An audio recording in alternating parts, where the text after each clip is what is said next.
जय हिंद, वंदे मातरम। दोस्तों, मेरा नाम है अजय। मैं आपका डियर सफलता पर फिर से स्वागत करता हूं। आज मैं फिर से आपके लिए लेके आया हूं साइंस की एक मोस्ट इम्पॉर्टेंट वीडियो, जिसमें कि आप किसी भी एग्ज़ाम की तैयारी करें, अगर उसमें साइंस का नाम आता है तो आप उस नाम को यूं बंदूक से क्या कहेंगे, दिमाग की गोली से ऐसे उड़ा देंगे जिसकी कोई सीमा नहीं। चलिए क्वेश्चन पे आते हैं। टाइम नहीं लूँगा, टाइम लगाता ही नहीं हूँ मैं इन सब चीज़ों में कि मैं आपका टाइम खर्च करूँ। तो चलिए पहले क्वेश्चन की तरफ हम बात करते हैं। एक सेकंड रुकिएगा, ब्रश को ऑन ही कर लेते हैं। ये देखिए, पहला क्वेश्चन क्या कहता है हमारा, वन लाइनर क्वेश्चन होने वाले। कैसे वन लाइनर क्वेश्चन, एकदम यूं आंसर दो, काम खत्म। ठीक है, ये पानी का क्वेश्चन नंबर 1। यहाँ पर क्वेश्चन नंबर 1, पानी का रासायनिक सूत्र क्या है? H2O। ये सभी को पता होगा, H2O वाटर का रासायनिक सूत्र है। अगले क्वेश्चन पे बढ़ेंगे। क्वेश्चन नंबर 2 क्या कहता है, हमारे रसोई गैस का मुख्य घटक कौन सा है? क्या रसोई गैस का मुख्य घटक कौन सा है? तो हमारा रसोई गैस का मुख्य घटक है क्या? प्रोपेन और ब्यूटेन। अब रसोई गैस क्या होती है? LPG सुना है? LPG क्या? LPG। ठीक है, वो उसका घटक पूछ रहा है क्या होता है? प्रोपेन और ब्यूटेन। अगले क्वेश्चन की तरफ बढ़ेंगे, क्वेश्चन नंबर 3 की तरफ। क्षारीय धातु का एक उदाहरण दीजिए। सोडियम, Na क्या होता है? सोडियम। अब नमक का आप रासायनिक सूत्र बताएंगे, रासायनिक नाम। ठीक है, क्या होता है भाई? ठीक है, कमेंट बॉक्स में बिल्कुल बताएंगे। अगर आप तैयारी कर रहे हैं तो नमक का आप क्या बताएंगे? रासायनिक सूत्र बताएंगे कि उसको क्या कहते हैं। ये बता दिया आपको कि Na है, बाद में क्या लगता है आप बताएंगे। चलिए अगले क्वेश्चन की तरफ बढ़ेंगे, कमेंट में बताना ना भूलना। चौथे क्वेश्चन की तरफ बढ़ेंगे। चौथा क्वेश्चन क्या कहता है, किस गैस को मुस्कान गैस कहा जाता है? यानी कि जिस गैस को सूंघने के बाद आपको बहुत ज़्यादा हंसी आती है। क्या आती है? आपको हंसी आती है उसको सूंघने के बाद बहुत ज़्यादा, तो उसे क्या कहते हैं? क्या कहते हैं? Nitrous oxide. क्या? नाइट्रस ऑक्साइड कहते हैं उस गैस को। ठीक है। अगले क्वेश्चन, हाँ एक क्वेश्चन यहाँ से मैं आपके लिए एक और तैयार करता हूँ आपके HW के लिए। आप कमेंट बॉक्स में बता सकते हैं अगर आपको पता है कि इसका रासायनिक सूत्र इसे डिनोट कैसे करते हैं। ठीक है, N2O करके। अरे मैं ही बताए दे रहा हूँ, फिर आपको क्या ही बताना पड़ेगा। चलिए अगले क्वेश्चन की तरफ बढ़ेंगे। पांचवा क्वेश्चन हमारा क्या कह रहा है कि पीतल किन धातुओं का मिश्र धातु है? क्या? कि पीतल किन धातुओं का मिश्र धातु है? तो हमारा तांबा, अरे तांबा और जस्ता। तांबा को क्या बोलते हैं? कॉपर। और जस्ते को जिंक बोलते हैं। अगले क्वेश्चन की तरफ बढ़ेंगे। देखो क्वेश्चन यहाँ तक आ गए हो मेरे भाई, तो लाइक करो और वीडियो को और सब्सक्राइब करो चैनल को, क्योंकि ये चैनल आपके ही लिए खुला है भाई मेरे, कि आपकी ऊंचाई के लिए चैनल खुला है। आपके लिए फ्री ऑफ कॉस्ट हम वीडियो ला रहे हैं। हम भी मेहनत कर रहे हैं बेटे, और आप भी मेहनत करो मेरे भाई, क्योंकि मेहनत करते करते जब आप पहुँचोगे सफलता की तरफ, तब आपको याद आएगी कि चलो सही था उस समय मैंने डियर सफलता को सब्सक्राइब कर लिया, अन्यथा मैं इन सबसे तो पीछे रह जाता। इसलिए मैंने थंबनेल पे लिख रखा है कि एक सीट पक्की है आपकी। मेरे दोस्त समझ रहे मेरी बात को, कि आप मुझे सब्सक्राइब कीजिए, हमारी फैमिली के सदस्य बन जाइए, और मैं आपको बताता हूँ बुलंदियों तक ले जाने का वादा हमारा रहा। यहाँ पर हर एक सब्जेक्ट की क्लास होती है, GK GS, science, math, English, सभी प्रकार की। और हालांकि मैं ये नहीं कह रहा हूँ कि ग्रुप डी का एग्ज़ाम चल रहा है तो स्पेशल, इसीलिए हर एक एग्ज़ाम की मेरे दोस्त, यहाँ से SSC, ग्रुप डी, जितने भी एग्ज़ाम होते हैं, लेखपाल, कोतवाली, जितने भी एग्ज़ाम होते हैं वो सारे यहाँ पर होंगे। ठीक है मेरे दोस्त, चलिए सब्सक्राइब कीजिए। छठा क्वेश्चन हमारा क्या कह रहा है? छठा क्वेश्चन को गौर करेंगे। कौन सी गैस फ्रीजर में शीतलन के लिए उपयोग की जाती है? यानी कि गैस कौन सी होती है फ्रिज में? आपके घर पे इस टाइप का फ्रिज रखा होगा, उसमें यहाँ पर एक डोर का हैंडल भी होगा, तो उसमें जो होता है फ्रिज में, इसके फ्रिज के अंदर जो ठंडा करने की गैस होती है उसे क्या कहते हैं? अमोनिया कहते हैं। क्या कहते हैं? इसका रासायनिक सूत्र आप ही बताएंगे, अब मैं नहीं बताने वाला। जैसे नाइट्रस ऑक्साइड का मैंने बता दिया N2O, मैं अब इसका नहीं बताने वाला हूँ। इसका कमेंट बॉक्स में आपको लिखना है, बिल्कुल करेक्ट लिखना है मेरे दोस्त, अगर तैयारी कर रहे हैं। तो इसमें जो ठंडा करती है, चीज़ों को ठंडा करती है, वो गैस कौन सी होती है? अमोनिया होती है। और यही कोल्ड स्टोर में सुना होगा, यही होती है। ठीक है, साथ में क्वेश्चन की तरफ बढ़ेंगे। क्वेश्चन क्या कह रहा है? पानी को शुद्ध करने के लिए किस रसायन का प्रयोग किया जाता है? कि पानी को शुद्ध करने के लिए किस रसायन का प्रयोग किया जाता है? हमारा क्लोरीन का किया जाता है। किसका भाई? क्लोरीन का किया जाता है हमारा पानी शुद्ध करने के लिए। ठीक है, क्वेश्चन नंबर 8 की तरफ बढ़ेंगे। क्वेश्चन नंबर 8 कह रहा है, ऐसी धातु का नाम बताइए जो पारा की तरह तरल होती है। पारा की तरह गैलीलियम तरल होती है। क्या? गैलीयम तरल होती है किसकी तरह? पारा की तरह। क्या? गैलियम जो होती है हमारी, बिल्कुल पारे की तरह तरल होती है। पारा कैसे तरल होता है? देखना, पुराने ज़माने में आपको पारा कैसे बताऊँ। हाँ, पुराने ज़माने में जो थर्मामीटर होता है ना, थर्मामीटर, उसमें जो छोटा सा, बिल्कुल छोटा सा डॉट होता है जो ऊपर नीचे जाता है जब बुखार फीवर चेक होता है, उसे पारा बोलते हैं।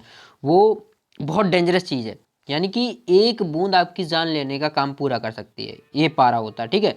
और इसी पारे की तरह एक चीज़ होती है तरल, बिल्कुल, गैलियम। क्या? गैलियम। चलिए अगले क्वेश्चन की तरफ बढ़ेंगे। क्वेश्चन नंबर 9 क्या कह रहा है, पानी के पीने के पानी में फ्लोराइड की अधिक मात्रा में कौन सा रोग हो सकता है? तो फ्लोरोसिस। क्या? फ्लोरोसिस रोग हो सकता है अगर पानी के फ्लोराइड में अधिक मात्रा है। क्या? फ्लोरोसिस रोग हो सकता है। चलिए अगले 10 नंबर क्वेश्चन की तरफ बढ़ेंगे। क्वेश्चन नंबर 10 क्या कह रहा है हमारा? क्वेश्चन नंबर 10 क्या कह रहा है? क्वेश्चन नंबर 10 कह रहा है हमारा, क्या प्लास्टिक उद्योग में उपयोग होने वाले मुख्य पॉलीमर कौन सा है? क्या प्लास्टिक उद्योग में उपयोग होने वाले मुख्य पॉलीमर कौन सा है? तो पॉलीथीन। प्लास्टिक उद्योग में सबसे ज़्यादा पॉलीमर यूज़ होता है पॉलीथीन, क्योंकि पॉलीथीन की बहुत ज़्यादा यूज़ होता है भाई। तभी देखा होगा मार्केट में पॉलीथीन बंद होती है, लेकिन कई लोग चलाते हैं, उनका मन। तो चलिए अगले क्वेश्चन की तरफ बढ़ेंगे। क्वेश्चन नंबर 11 की तरफ। सब्सक्राइब करना ना भूलना, एक सब्सक्राइब बहुत ज़रूरी है मेरे भाई, कि एक सब्सक्राइब आप करेंगे हमारी सदस्यता बढ़ेगी।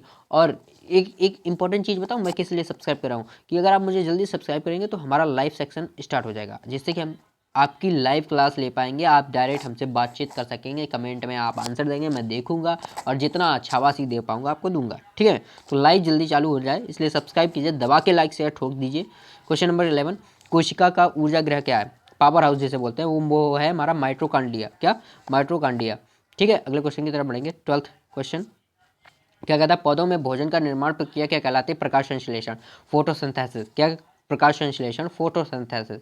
अगले क्वेश्चन की तरफ बढ़ेंगे। क्वेश्चन नंबर 13 14 एक साथ में आपको दिख गया। मानव शरीर में रक्त का लाल रंग किस कारण से होता है? हीमोग्लोबिन के कारण। क्या? हीमोग्लोबिन के कारण मेरे भाई खून का रंग लाल होता है। कैसा होता है? ये शायद मैंने कलर लाल ही रखा है, नहीं ये नहीं लाल होता है, कलर लाल आपको दिखा दूं कैसा होता है लाल। ये रहा लाल, ये ज़्यादा ही कुछ लाल हो गया, यही ऐसा कलर होता है आपका, ठीक है, खून का। अगले क्वेश्चन की तरफ बढ़ेंगे। 14 क्वेश्चन, मनुष्य के पाचन तंत्र का सबसे लंबा भाग आंत, छोटी आंत। क्या? आंत, आंत बोल देते हैं, लेकिन छोटी आंत होता है उसका राइट आंसर, ठीक है। अगले क्वेश्चन, डीएनए, डीएनए का पूरा नाम पूछा गया है। क्या? डीएनए का पूरा नाम, आरएनए डीएनए होते हैं ना वो, तो उसका पूरा नाम होता है, और आरएनए का आप बताएंगे। तो डीएनए का होता है डीऑक्सी राइबो न्यूक्लिक एसिड। क्या? डीऑक्सी राइबो न्यूक्लिक एसिड आपका डीएनए का फुल फॉर्म होता है, ठीक है, ऐसे याद कर लेंगे। पौधों में जल और खनिज का परिवहन कौन करता है? तो जाइलम। क्या? जाइलम पौधों में खनिज का परिवहन करता है। 17 क्वेश्चन, फेफड़ों, फेफड़ों में गैस का आदान प्रदान कहाँ से होता है? अल्वीओ। क्या? अल्वीओली से, अल्वीओलिस में, ठीक है। यहाँ से फेफड़ों में गैस का आदान प्रदान अल्वीओलिस में, ठीक है। ये बायोलॉजी के नाम कुछ ऐसे अच्छे होते हैं ना, अल्वीओली में, ठीक है। 18 क्वेश्चन क्या कहता है? लाइक एंड सब्सक्राइब बहुत ज़रूरी है, कर दे भाई मेरे, कर दे, कुछ नहीं जाता। अब करेंगे कैसे? कुछ लोग कहेंगे मुझे आती नहीं है, मैं नहीं करूँगा। तो यार यहाँ पे देखो एक नीचे काला कलर का लिखा होगा सब्सक्राइब, उसको दबाओ, बगल में आएगी घंटी, उसे भी फोड़ दो, टन टन टन करके, ठीक है। अगले क्वेश्चन की तरफ बढ़ेंगे। क्वेश्चन क्या कह रहा है हमारा, कि कौन सा विटामिन सूर्य की किरणों से प्राप्त होता है? Vitamin D. सुबह उठो, विटामिन डी लो और अपने काम में लग जाओ, तैयारी करो। आगे क्या कहता है क्वेश्चन? क्वेश्चन कह रहा है रक्त का प्रभाव नियंत्रित करने वाला बॉल कौन सा होता है? बॉल कौन सा होता है? अच्छा, कल के मैंने वीडियो में बताया था कि हृदय में कितने वॉल्व होते हैं? क्या बताया था मैंने? 4 वॉल्व होते हैं। कितना? 4 वॉल्व होते हैं। ये आपने नहीं पढ़ा है तो अब बहुत ज़्यादा इंपॉर्टेंट क्वेश्चन होने वाले हैं।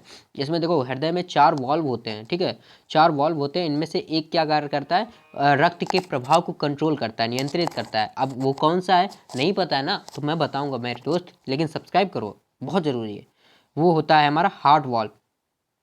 क्या? हार्ट वॉल्व, ठीक है, हार्ट वॉल्व। मनुष्य मनुष्य मनुष्य मनुष्य, अरे यार क्या है, स्क्रीनशॉट ले लिया क्या? हाँ स्क्रीनशॉट लिख गया, कोई बात नहीं, कैंसिल करो, कैंसिल कर दो इसे, कोई बात नहीं।